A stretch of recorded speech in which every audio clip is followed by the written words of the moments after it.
At E3, Bethesda announced that Fallout 4 will be the first ever game on a console to feature mods from a PC. How will this affect the gaming and the game? And what are mods? Let's take a look.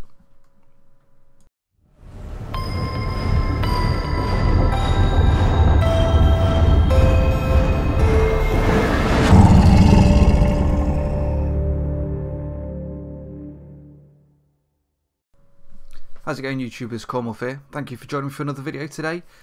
So today's video is what are mods. So if you caught E3, which I thought was fantastic this year, Bethesda came out and announced that Fallout 4 will be the first ever game to feature mods on a console game.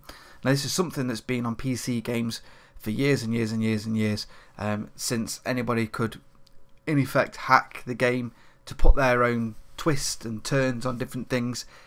That's what's been in PC gaming. Some developers embrace it and offer modding, and some don't. For anybody that isn't aware of what mods are, basically they are system files that you install on a game, import into a game, or sometimes you might tweak a file which will offer either better performance, different maps. So for example, myself and Stella play a bit of stock car racing. We can actually go onto certain websites and see that someone's created a track that's not necessarily in the game, but it is moddable. You download it, bung it in certain system files, and you'll have that track in game, which wasn't there at launch. And it will also add extra cars and just the way the game feels and plays. So that's basically what mods are. They basically change the game to an extent. To what extent is deemed by what you want to download and how you want to view it. So on a console, I don't know 100% how this is going to work and how much Microsoft and the other console providers are going to monitor this. I presume they're going to have to go through some kind of a filter before they come to the consoles, because presumably there'll just be a menu within the game with all the different mods that have been ported over, and then you just click install and off you go. So it'll be a lot more simple to install them for your Xbox, I presume, than it is on a PC. Sometimes it can be a real pain in the ass to install mods on a PC, and sometimes it can wreck your game. So there is that issue there. So I presume Microsoft, Sony, etc., if it is on all the consoles, will be checking out them and making sure that it's just not going to add penises to everything and different things like that, because yes, they can just make everyone have a penis if they want to. But there is a really good side to modding.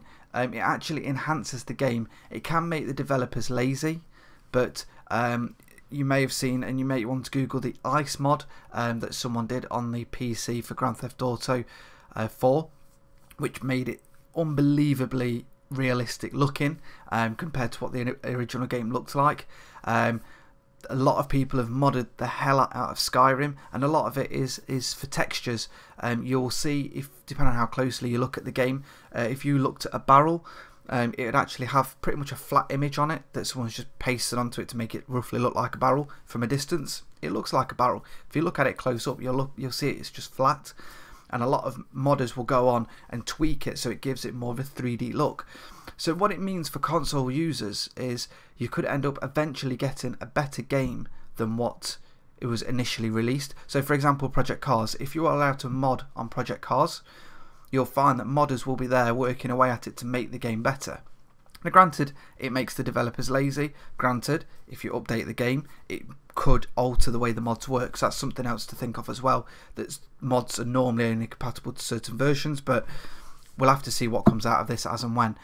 But the modding community will make that game really good, and really good modders would embrace the community on what they want or what they want to see and make it look and feel even better. It'll also make the games more potentially optimized better for the console.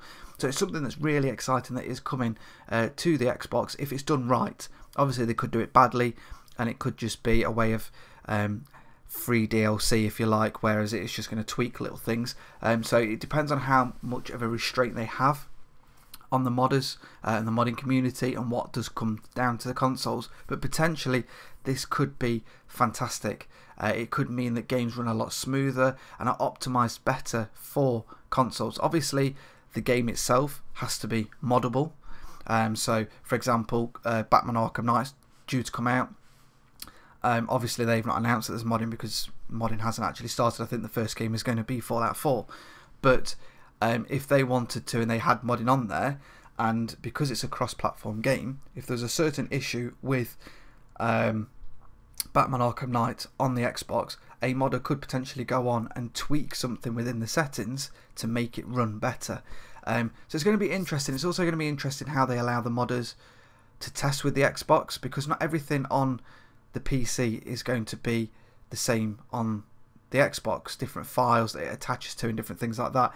And also, if people do want to give more of a graphical improvement and make it optimized for our hardware, we'll have to wait and see. But I hope this explained any questions you may have about modding, what modding can do, and it is going to hopefully be really exciting. It just depends on what comes out in the wash.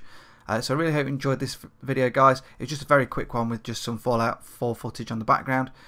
Don't forget to give it a thumbs up, give it a like. Don't forget to subscribe, and until next time, guys, I shall see you all soon.